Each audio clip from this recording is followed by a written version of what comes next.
The vote today that we will take on House File 12 represents a pivotal moment for those who care deeply about the future of girls and women's sports in our state. Supporters rallied on the Minnesota Capitol steps Monday in support of a bill that would bar trans athletes from participating in women's sports.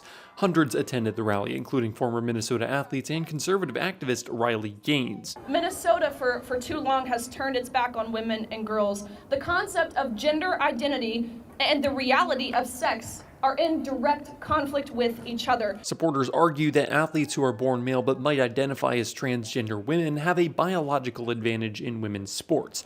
The bill would amend state statutes to limit women's sports protections solely to cisgender women. This bill gives a definition for a female and then goes on to restrict female-only teams to only females.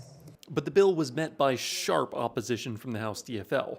Asked Monday whether the caucus was unified on the issue, leader Melissa Hortman said they were. Advocates held a smaller rally of their own to speak against the bill. Republican politicians in Minnesota are falling directly in line with Trump's extreme and cruel agenda by prioritizing political theater and burning valuable legislative hours on targeting our youth and vulnerable Minnesotans. The DFL believes that the bill singles out and targets transgender youth, many of whom already face discrimination, they say. That's what this bill says. If you are a 6-year-old trans girl, we are going to target you for exclusion. It is hateful, it is cruel, it is beyond cruel. The bill went before the Minnesota House at 3:30 p.m. and debate lasted over 2 hours.